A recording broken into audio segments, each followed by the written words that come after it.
असलामुअलैकुम सारे ने एक नवी वीडियो के एक यार दोस्त ने मेरे कमेंट किया होया सीगा नीचे कि यार अपनी अगर तुसी जिद्दां कि मैं पुराने चैनल ते मैं वीडियो पाई सी उहदे च मैं कणक स्टाक की हुई सी ते मैं अपनी इस साल की कणक नहीं सेल की सीगी क्योंकि मैं अपनी ना कणक ना सेल करन दी असल वजह तुहानूं पहले पूरी कहानी दसदा भई आपां नूं सानूं जिहड़ी खाद सी ओह मिली सी ब्लैक च पिछले साल की गल आ ब्लैक च खाद मिली सी उस तो बाद अपना ब्लैक च खाद DAP भी यूरिया भी बाद उस तो बाद तेल नहीं मिलता सी इत्थों मोटरसाइकिल फड़नी जी मैं इत्थों 5 तो 7 किलोमीटर दूर जाना इत्थों कभी चौंक च जाना कभी सहीवाल जाना स्पैशल डीजल लेने वास्ते अल्लाह शुक्र है यार कि डीजल के 2 ड्रम मैं पहले भरा के रख लिया क्योंकि जरूरत पैंदी रहिंदी आ।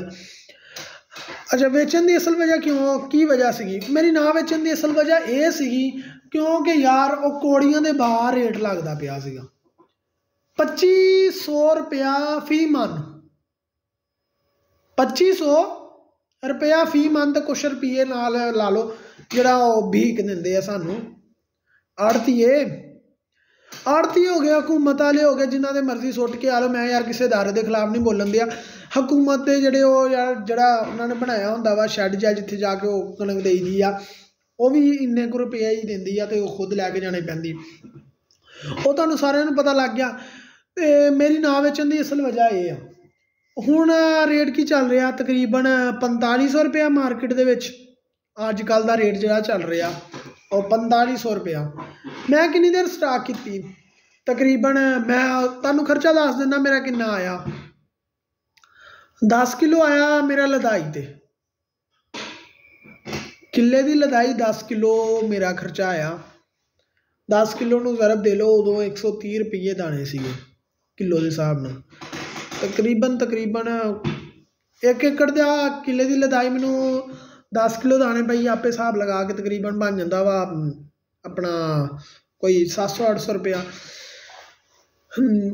10 किलो मतलब 1000 रुपया बन गया 1000 तो कुछ नाल रुपये 1000 रुपया मैनू 1 किले की लदाई पई बोरे मेरे अपने सीगे होर अपना अगली गल कर लो जी अपना उस तो बाद मैं 2 धुप्पां लवाइयां उहदे मैं दोस्तां नूं बुला के ते अपना बाकी काम कर लिया सीगा उहदे ते तकरीबन अगर मैं बंदा ला लेंदा तो मेरा लग जाना सी 2000 रुपया 3000 रुपया ला लो 3000 रुपया वो खर्चा आ गया मेरा 1 एकड़ की मैं संभाली दसन लिया उहदे बाद चों मैं जहर वाली गोलियां रखियां अपनियां जिहड़ियां आम जिहड़ियां मार्केट चों मिलदियां होंदियां तकरीबन 1 बोरे च मैं 2 रखियां ताकि मेरे दाने ना लग जान हुण उस तो बाद उदों दी मैं रखी हुई उस तो बाद मैं छापर ते रैप करती जिन्होंने मेरी कोई पुराने चैनल ते वीडियो वेखियां होणगियां वो चैनल मेरा हैक हो गया उहदे ते जान दा तुहानूं कोई फायदा नहीं आ इसलिए इस चैनल ते ही तुसीं वीडियो वेख लो अपना वो मैं रैप रूप करके उहदे विच रख दित्तियां सीगियां उस तो बाद इस टाइम उहदा रेट की चल रहा 4500 रुपया उदों मैनूं थोड़ी मुश्किल हुई क्योंकि मैनूं ना थोड़े पैसों की कमी का सामना करना पिया कोई नहीं अपना अल्लाह का शुक्र हो गया अगर वो मैं अपनी भीख लै लैंदा उन्होंने भी तो जाके स्टाक ही मारनी सी ना इन्ना भी 4 दिन बाद होर उन्होंने निकाल देनी सी हुण मैनूं जो जरूरत पैगी मैं कढ़ लाँगा मैं भावें अगले साल बेच ला क्योंकि मैं तो अपन गोलियां शोलियां सारा कुछ रखिया उन्होंने रैप शैप किया उन्होंने सारा अपने धुप्पां छुप्पां लवा के उन्होंने सही तरीके नाल फिर मैं उन्होंने स्टाक किया तो स्टाक करन दे नाल मैनूं तकरीबन फी बोरी मैनूं 2000 रुपया बच गया 1000 रुपया बच गया तो यार केड़ा बंदा मैनूं 1000 रुपया देवे 50 बोरियां मगर मतलब एस्टीमेट मेरा 50 बोरियां मेरियां तो एस्टीमेट लगा लो मेरिया 50 बोरियां इस टाइम स्टाक च मैं रखियां हैगियां 50,000 रुपया बचत चलो खर्चा पानी कढ़ के बाकी तो 50,000 रुपया की उन्होंने मैनूं वाधू देना सी जिहड़े अपना आड़तियां उड़तियां नूं ये जरा सोचण वालियां गल्लां हैगियां ते अगर अपना ऐरकी साल मैं थोड़ा ट्रेंड जरूर चलाना चाहना पर मेरा चलना ही नहीं मेरे सबसक्राइबर किन्ने ते किन्ने मेरे मैनूं फॉलोवर करन वाले छड्डो अगर पाकिस्तान दे विच एक काम आ जाए जिदा इंडिया च आया धरना देन का कोई फायदा नहीं सारियां फसलां चक्कण स्टाक मार लैण ब्लैक कर लैण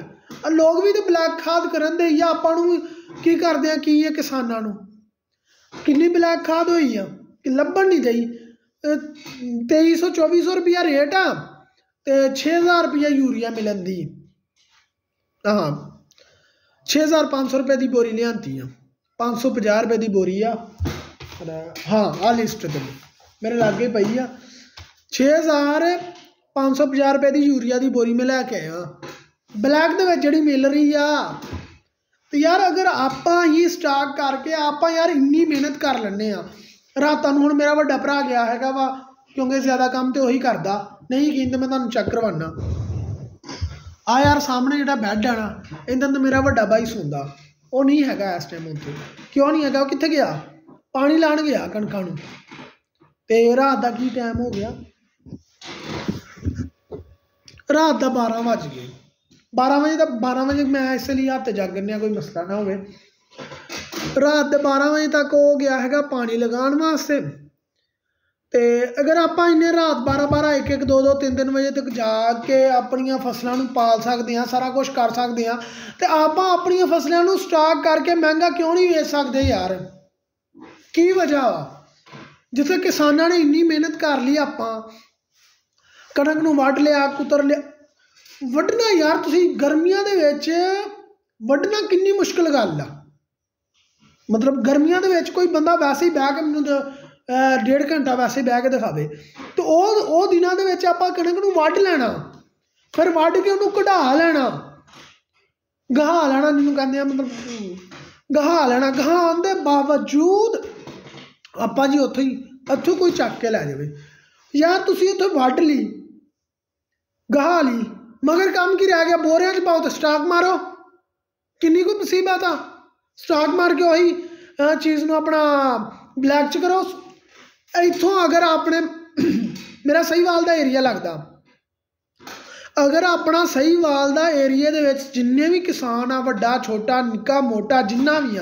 सारे जने ऐरकी साल दे विच अपनी कणक नूं स्टाक मार लैण बाद च उन्होंने जिद्दां अपने खाद कढ़दे पे आ हुण लोग बोरियां च हिसाब नाल आपां भी किलोआं दे हिसाब नाल देना शुरू करिए दसो अमीर होइए कि नहीं होइए ये सोचण वालियां गल्लां वा ये किसानों नूं करना चाहिए पर अपने किसान नहीं करते यार दरअसल वजह अपनी किसानों की एक आ क्योंकि अपने इत्थे किसानों की पसली नहीं पार चलती भार चले तो जरूर करन यार एक साडा कोई साथ नहीं देंदा लीडर आ गया वो उदां दे जे कोई सिंगर आ तो वो उदां दे इंडिया चल जाने इंडिया जिन्ने सिंगर आ सारे जे रिप्रजेंट करते किसानी नूं करते हुण मैं यार अपना बड़ा मशहूर सिंगर सी सारिਆਂ ਨੂੰ पता चल गया मैं किंदा नाम लैंदा पिया वो यार खुद गया उत्थे जाके उन्होंने मसले मसाइल पुछ के आया पिछले तो 2-1.5 साल जो उन्होंने धरना दिता सीगा तो साडे इत्थे कोई पुरसाने हाल दे विच कोई बंदा साडा पता नहीं लैण आंदा किसानां दा तो इत्थे यार आपां कणक निकाल लिया हाँ यार सॉरी मेरा काला वीगो ना आ जाए मेरे बाहर सॉरी तो अपना मैं ना एक गल कहना चाहना यार अपना ना अगर DPO DSP या कोई भी जिहड़े बंदे आ अगर वो किसानों के यार कणक निकालते होण तो उत्थे आण के काले वीगो ते चिट्टियां गड्डियां खड़ियां हो सकदियां ते मेहरबानी करो इन्हां दिनां दे विच कड्डो यार अपने काले वीगो कड्डो ते आ छड़ियां सानूं खादां सस्तियां लैके दो इन्नियां महंगियां खादां लै के ना असां मर चुके हैं किसान नहीं हुण कुछ रहा उनके पल्ले कुछ नहीं हैगा रातां जाग जाग के अगला फसलां पालदा वा वीडियो यार बहुत लंबी हो जानी है वीडियो लाइक कर दिओ शेयर कर दिओ कमेंट कर दिओ तो इनका दूसरा पार्ट भी आप बनावांगे यार मैं ना यार स्क्रिप्ट राइटिंग यार तुसीं कहोगे स्क्रिप्ट राइटिंग या कोई कुछ करदा ना इहदे ते मैं आ देख लो यार आ मेरे अपना अपनी ਉਹਨੂੰ ਕਹਿੰਦੀਆਂ ਦੁਆਵਾਂ ਵਾ ਇਹਦੇ ਵਿੱਚ ਜਿਹੜੀਆਂ ਆਪਾਂ ਪੜ੍ਹੀ ਦੀਆਂ ਵਜ਼ੂ ਦੀ ਦੂਸਰੀਆਂ ਦੀ ਦੁਆ ਇੱਦਾਂ ਦੀਆਂ ਸੌਣ ਵਾਲੀ ਦੁਆ ਆ ਜੀ ਆਪਾਂ ਸ਼ੇਰੋ ਸ਼ਾਇਰੀ ਕੀਤੀ ਹੈਗੀ ਆਪਾਂ ਇਸ ਕੰਮ ਵਾਸਤੇ ਰੱਖੀਆਂ ਕਿਸੇ ਦੇ ਕਮੈਂਟ ਨੋਟ ਕਰਨੇ ਹੋਣ ਮੇਰੇ ਕੋਲ 2 ਮੋਬਾਈਲ ਨਹੀਂ ਇੱਕ ਹੀ ਮੋਬਾਈਲ ਆ ਉਹ ਕਮੈਂਟ ਨੋਟ ਕਰਨੇ ਹੋਣ ਤੇ ਉਹਦੇ ਵਾਸਤੇ ਮੈਂ ਡਾਇਰੀ ਯੂਜ਼ ਕਰਦਾ ਤੇ ਜਾਂ ਕਿਸੇ ਟਰੈਕਟਰਾਂ ਦੇ ਖਾਦਾਂ ਦੇ ਜਾਂ ਕਿਸੇ ਚੀਜ਼ਾਂ ਦੇ ਆਪਣਾ ਨੋਟ ਕਰਨੇ ਹੋਣ ਉਹਦੇ ਲਈ ਯੂਜ਼ ਕਰਦਾ ਹੁੰਦਾ। ਆਹ ਵਜ੍ਹਾ ਵਾ ਯਾਰ ਆਪਣੇ ਕਿਸਾਨਾਂ ਨੂੰ ਵੀ ਚਾਹੀਦਾ ਕਿ ਕੁਛ ਯਾਰ ਅਕਲ ਦੀ ਗੋਲੀ ਖਾਣ ਅਤੇ ਯਾਰ ਆਪਣੇ ਜਿਹੜੇ ਵੱਡੇ ਅਫਸਰਾਨ, ਮੈਂ ਕਿਸੇ ਅਫਸਰ ਨੂੰ ਅਟੈਕ ਨਹੀਂ ਕਰਦਾ, ਕਿਸੇ ਮਹਿਕਮੇ 'ਤੇ ਅਟੈਕ ਨਹੀਂ ਕਰਨ ਦਿਆ ਯਾਰ, ਉਹਨਾਂ ਨੂੰ ਚਾਹੀਦਾ ਵਾ ਅਗਰ ਕਿਸਾਨ ਆਪਣੀ ਕਣਕ ਕਢਾਉਣ ਦਿਆ ਨਾ ਉਸ ਟਾਈਮ ਅਗਰ ਉਹ ਵੀਗੋ ਆ ਸਕਦਾ ਤੇ ਕੀ ਯਾਰ ਉਹ ਸਾਨੂੰ ਖਾਦ ਨਹੀਂ ਸਸਤੀ ਲੈ ਕੇ ਦੇ ਸਕਦਾ? ਕੀ ਉਹ ਸਾਨੂੰ ਆ ਡੀਜ਼ਲ ਨਹੀਂ ਸਸਤਾ ਲੈ ਕੇ ਦੇ ਸਕਦਾ? ਇੱਕ ਡੀਜ਼ਲ ਮਹਿੰਗਾ ਹੋਣਾ ਕੋਈ ਹੋਰ ਚੀਜ਼ ਆ ਯਾਰ, ਇੱਕ ਤਾਂ ਮਹਿੰਗਾ ਹੋ ਗਿਆ, ਉਹ ਮਹਿੰਗਾ ਹੋਣ ਦੇ ਬਾਵਜੂਦ ਫਿਰ ਲੱਭਦਾ ਵੀ ਨਹੀਂਗਾ। ਹੁਣ 12 ਰੁਪਈਆ ਡੀਜ਼ਲ ਮਹਿੰਗਾ ਹੋਇਆ, ਹੁਣ 12 ਰੁਪਈਆ ਮਹਿੰਗਾ ਹੋਣ ਦੇ ਬਾਵਜੂਦ ਲੱਭੇ ਵੀ ਨਾ, ਫਾਇਦਾ? ਕਣਕ ਵੱਢਣ ਦੀ ਸੀਜ਼ਨ ਆ ਰਿਹਾ, ਉਤੋਂ ਡੀਜ਼ਲ ਨਾ ਮਿਲੇ ਤੇ ਕੀ ਬੰਦੇ ਉਹੀ ਹੁਲਾ ਲਾਲਾ ਦੌਰ 'ਚ ਚਲੇ ਜਾਂਦੇ ਆ। ਢੱਗੇ ਛੱਗੇ ਚਾਰ ਪਾਲ ਲਓ ਤੇ ਉਹਨੂੰ ਘੁਮਾ ਕੇ ਉਹਦੇ ਵਿੱਚ ਆਪਣਾ ਕਣਕ ਕੱਢ ਲਈ, ਇਹੀ ਕਰ ਸਕਦਾ ਹੁਣ ਕਿਸਾਨ। ਚਲੋ ਸਾਰਿਆਂ ਨੂੰ ਥੋੜ੍ਹੀ ਜਿਹੀ ਆਪਣਾ ਮਿਹਰਬਾਨੀ ਕਰੋ ਵੱਡੇ ਅਫਸਰਾਨ, ਤੇ ਆਉਣ ਯਾਰ ਸਾਡੀ ਮੁਸ਼ਕਿਲ ਨੂੰ ਹੱਲ ਕਰਨ। ਓਕੇ ਹੋ ਗਿਆ, ਵੀਡੀਓ ਨੂੰ ਲਾਈਕ ਕਰਿਓ, ਸ਼ੇਅਰ ਕਰਿਓ, ਕਮੈਂਟ ਕਰ ਦਿਓ।